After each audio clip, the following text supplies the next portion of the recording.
Hello friends, कैसे हैं आप सब। कहानी शुरू करने से पहले आपसे गुजारिश करती हूँ कि अगर आप मेरे चैनल पर नए हैं तो चैनल को सब्सक्राइब करने के साथ साथ बेल आइकन को प्रेस जरूर कीजिएगा। चलिए शुरू करते हैं आज की कहानी। तालियों की आवाज़ में देव प्रकाश जी की रूंधी हुई आवाज़ को शायद किसी ने महसूस नहीं किया। चश्मा थोड़ा सा ऊपर कर वो अपनी आंखों के कोरों को रुमाल से पोंछ रहे थे। उम्र के आखिरी पड़ाव पर आकर उन्हें एहसास हुआ कि जीवन में कुछ सीखना हो तो उम्र मायने नहीं रखती और ना ही उम्र बंधन है। बस कुछ भी पाना हो और अपनी मंजिल तक पहुंचना हो तो बस एक जज्बा ही काफ़ी है। और ये एहसास उनकी अपनी बहू स्नेहा ने दिलाया, जो स्टेज के पीछे खड़ी उन्हें हाथ हिलाकर अपनी खुशी से भीगी आंखों से मौन बधाई दे रही थी।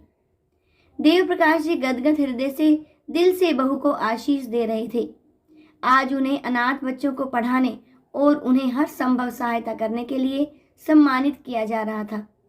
उनकी पत्नी को भी गरीब लड़कियों को सिलाई कढ़ाई सिखाने के लिए सम्मानित किया जा रहा था। सविता देवी खुद कुछ ज़्यादा पढ़ी नहीं थी, पर जितना आता था, जितना उन्होंने अपने परिवार को अपनी समझ और सूझबूझ से संभाला, वही अनुभव उन गरीब लड़कियों के जीवन को संवारने में अर्पित कर रही थी। देव प्रकाश जी की डबडबाई आंखों में वो पल घूम गए जब इसी बहू स्नेहा को उन्होंने स्वीकार ही नहीं किया था। बहुत खरी खोटी सुनाई अपने मंझले बेटे को, जो प्रेम विवाह कर अपनी विजातीय पत्नी को सीधा घर ले आया था। मालूम था उसे कि पूछने पर उसे स्वीकृति नहीं मिलेगी, इसलिए हिम्मत कहो या महेश के प्रेम की इंतहा कि स्नेहा को ब्याह कर परिवार वालों के सामने खड़ा कर दिया। बस बहुत आग बबूला हुए थे उस दिन देव प्रकाश जी। देखा महेश की बेवकूफ़ी को, इसकी इतनी हिम्मत कि इसने बिना पूछे बिना हमें बताए शादी भी कर ली। चिल्ला पड़े थे देव प्रकाश जी सविता देवी पर। साथ ही एक तरफ जाकर बैठ गए। दरवाजे की दहलीज पर बेटा बहू दोनों खड़े, अंदर आने की इजाज़त की इंतजार में खड़े एक दूजे को देख रहे थे, मानो कह रहे हों कि अब क्या होगा। महेश ने आंखों ही आंखों में तसल्ली दी स्नेहा को कि चिंता ना करे। इतने में देव प्रकाश जी की बड़ी बहू आरती का थाल लिए बाहर आई। देव प्रकाश जी झल्ला पड़े बहू पूजा पर। किससे पूछकर तुम आरती उतारने जा रही हो इन दोनों की? कह दो इनसे हमारा रिश्ता खत्म आज से। हम क्या मर गए थे जो अपने आप शादी कराया कमबख्त। ये कहकर देव प्रकाश जी बरामदे में पड़े अपनी कुर्सी पर बैठ गए और बड़बड़ाते रहे। सविता देवी ने इशारे से बड़ी बहू को नव दंपत्ति का स्वागत करने की आज्ञा दी और देव प्रकाश जी को शांत करने एवं मनाने के लिए समाज के ऊंच नीच का हवाले देकर आश्वासित करने लगी। देव प्रकाश जी उठे और पत्नी के साथ अनमनी भाव से ही सही दरवाजे के पास आ गए। बेटा बहू ने पैर छूकर आशीर्वाद लिया और इस तरह घर में थोड़ी चहल पहल हुई। बहू बेटे को उनके कमरे तक पहुंचाकर सब अपने अपने कमरों में चले गए। रात को भी सबने चुपचाप खाना खाया। ना किसी ने कोई नोक-झोंक की, ना किसी ने कोई उत्साह या खुशी दिखाई छोटी बहू के आने की। स्नेहा खामोशी से सबके चेहरों को पढ़ने की कोशिश करती रही और उनके चेहरे के हाव भाव से उनको समझने की। अंदर ही अंदर उसका मन भी भर आया ऐसा अनपेक्षित व्यवहार देखकर। परंतु ये तो होना ही था। खुद दोनों ने एक कदम उठाया था मंदिर में शादी करने का, तो अब ये तो झेलना ही पड़ेगा ना। समय बीतता गया। स्नेहा ने अपने आप को महेश के परिवार के हिसाब से ढाल लिया था, पर इतने समय में उसने महसूस किया कि उसके जेठ जेठानी बस अपने काम से काम रखते थे और छोटा देवर अपने कॉलेज और पढ़ाई में मस्त रहता। ससुर बस या तो चुपचाप खोए से रहते और अपने कमरे में बंद रहते या खींचते रहते और कभी किसी पर छींटाकसी करते रहते, फिर चाहे वो कोई पड़ोसी भी क्यों ना हो। परिवार की ये दिनचर्या, खासकर सास ससुर की तबीयत को देखते हुए और उन्हें मानसिक तनाव में यूं रहते हुए स्नेहा को कई बार चिंता होती थी। उसने महेश से एक दो बार जिक्र भी किया कि माँ बाबूजी को किसी कार्य में व्यस्त रहना चाहिए, वरना वो और भी बीमार हो जाएंगे। पर महेश एक ही बात कहता, देखो स्नेहा, माँ बाबूजी की इस उम्र में किसी भी आदत को बदलना नामुमकिन है। तुम व्यर्थ चिंता मत करो, और जब सब अपने आप में मस्त हैं तो तुम क्यों इतना सोचती हो? हाँ, उनके स्वास्थ्य की चिंता मुझे भी है और मैं उनका चेकअप भी करवाता रहता हूँ। स्नेहा यह बात सुनकर आश्वस्त नहीं हो पाती थी। कहीं ना कहीं वो माँ बाबूजी के लिए कुछ सोचने लगी थी। फिर एक दिन अचानक उसको एक सूत्र हाथ में लगा। हुआ यूं कि किसी काम से उसको अचानक अपने पड़ोस में जाना पड़ा, जहां मिस्टर शर्मा अपनी पत्नी के साथ अपने घर की बरामदे में कुछ बच्चों को पढ़ा रहे थे और मिसेज शर्मा कुछ लड़कियों को सिलाई सिखा रही थी। स्नेहा मंत्रमुग्ध सी उस दंपत्ति को देख रही थी। इतने में मिसेज शर्मा ने उसे देखकर कहा, आओ आओ बेटी, कैसी हो? स्नेहा ने कहा, मैं ठीक हूँ आंटी, आप कैसे हो? और पूछे बिना रह न सकी कि आंटी, आप और अंकल इन बच्चों को पढ़ा और सिखा रहे हैं। आपका तो परिवार आपके ही साथ है, फिर आप कैसे ये सब कर लेती हूँ? तो क्या हुआ बेटी, हमारा परिवार हमारे साथ है तो क्या हम किसी और को सहारा नहीं दे सकते? स्नेहा, हम संपूर्ण हैं तो भी किसी अपूर्ण को संपूर्णता दे सकते हैं। किसी को सहारा देना, मदद करना, जिनको हमारी आवश्यकता है तो देनी चाहिए ना। और किसी की मदद करने से जो आत्मिक संतुष्टि मिलती है उसका तुम अंदाजा भी नहीं लगा सकती। जहाँ तक तुम्हारा सवाल है, हमारे अपने परिवार के लिए तो ईश्वर की दया से बेटा बहू दोनों नौकरी करते हैं और पोता पोती दोनों बड़े हैं और स्कूल में 10वीं और 12वीं में पढ़ते हैं।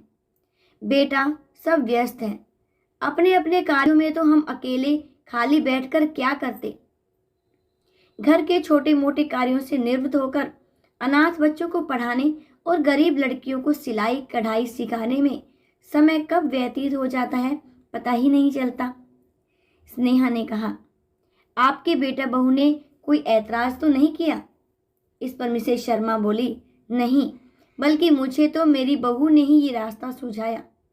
घर में सब व्यस्त हैं, पर किसी को भी किसी से कोई शिकायत नहीं, और जो वक्त हमें मिलता है उसमें हम सब मिल बैठकर अपनी बातें, अपनी दिनचर्या बताते हैं और इसी तरह वक्त बीतता रहता है। स्नेहा बेटा, घर बैठकर बच्चों की जिंदगी में दखल अंदाजी करके और उन्हें ताने मारने से क्या फायदा? घर का माहौल भी खराब होता है और हम सब दुखी ही रहते हैं। तो बेहतर है खुद को व्यस्त रखें। स्नेहा को जैसे अपने सास ससुर के लिए एक उम्मीद की किरण दिखाई दी और उसने अपने मन में ठान लिया कि वह भी अपने माँ बाबूजी को मानसिक तनाव से निकालने के लिए किसी ऐसे ही नेक काम में लगाने के लिए प्रयास करेंगी। था तो थोड़ा मुश्किल, क्योंकि उम्र के इस दौर में अक्सर इंसान अपने आप को बदल नहीं पाता, ना ही चाहता है कि कोई आकर उसे उसके ढर्रे से हटाने की कोशिश करे, पर कोशिश तो करनी ही पड़ेगी। ये सोचकर स्नेहा ने माँ बाबूजी को इस कार्य में शामिल करने के लिए अपनी योजना को साकार करने के लिए प्रयत्न शुरू कर दिया और साथ ही शर्मा दंपत्ति से उनका सहयोग भी मांगा।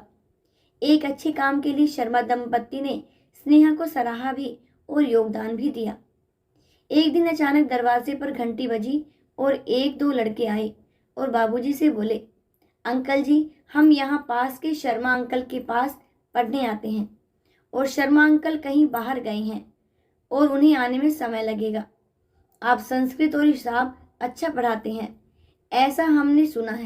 प्लीज़, कल हमारा पेपर है, आप हमारी सहायता कर दीजिए ना, प्लीज़।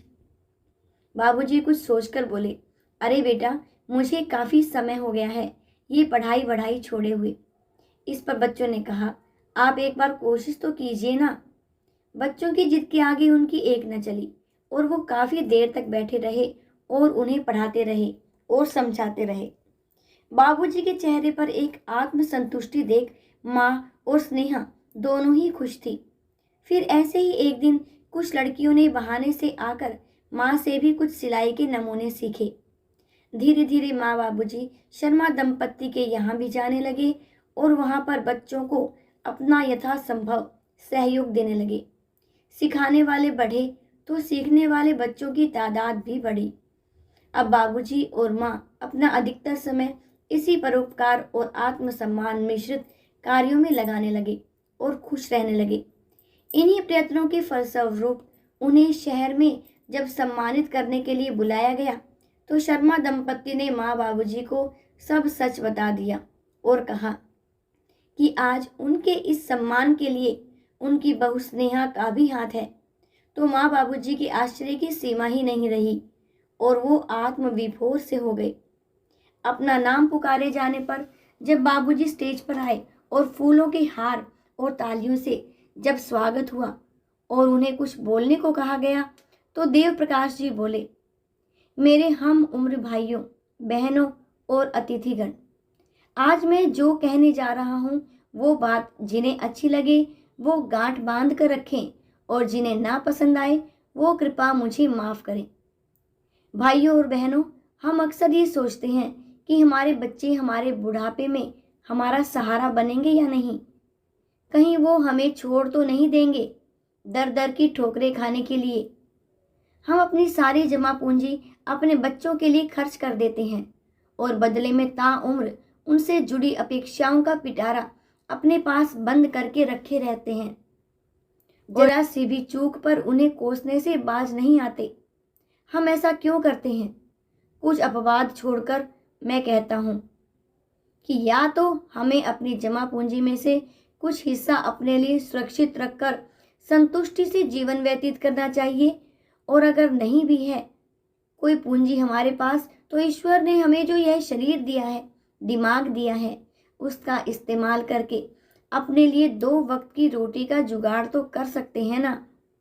क्यों हम इतने आश्रित हो जाते हैं अपने बच्चों पर कि खुद को पंगु बना लेते हैं और फिर कोसने लगते हैं अपने ही बच्चों को। आज ज़रूरत है तो थोड़ी सी समझदारी और अपने आत्मसम्मान को बरकरार रखने की, ताकि हम खुद को असहाय न समझ सके। अपने बड़े होने के अहंकार को दरकिनार करके ही छोटों से सम्मान पाया जा सकता है। मैं आज शुक्रगुजार हूँ अपनी बहू का, जिसने मुझे और मेरी पत्नी को आत्मसम्मान के मार्ग पर चलने की दिशा दिखाई, ताकि मैं फख्र से अपनी बाकी बची जिंदगी जी सकूं। दोस्तों, इसी बहू को एक वक्त मैंने स्वीकार करने में हिचकिचाहट दिखाई थी, क्योंकि हम अक्सर जातीय विजातीय के आडंबरों में खुद को घेरे रखते हैं और इंसान को पहचानने में देर लगा देते हैं। मैं भी उन्हीं उलझनों से घिरा था, पर आज उसी बहू ने बेटी बनकर हम माँ बाप को जीने की वजह दिखाई। मेरी इल्तिजा है सबसे कि बेटों के साथ दोस्ती का और बहू के साथ बेटी का रिश्ता बनाकर देखो, जिंदगी अपने आप स्वर्ग बन जाएगी। इतना कहकर उन्होंने अपने शब्दों को विराम दिया। एक बार फिर तालियों के साथ देव प्रकाश जी का स्वागत हुआ। उनकी बातों को सुनकर कुछ ने अश्रुपूरित आंखों से स्वीकृति दी, तो कुछ लोगों ने मन ही मन में ठान लिया कि अब वो भी आत्मसम्मान की जिंदगी जिएंगे, खुद भी स्वच्छंद रहेंगे और अपने बच्चों को भी स्वच्छंद आकाश में उड़ने के लिए मुक्त कर देंगे। उम्मीद करती हूँ दोस्तों आपको ये कहानी जरूर से पसंद आई होगी। अगर आपको पसंद आई है तो इसे लाइक जरूर से कीजिएगा। चैनल पर नए हैं तो चैनल को भी सब्सक्राइब करने के साथ साथ बेल आइकन को प्रेस करना मत भूलिएगा। आखिर तक मेरे साथ बने रहने के लिए आपका बहुत बहुत धन्यवाद।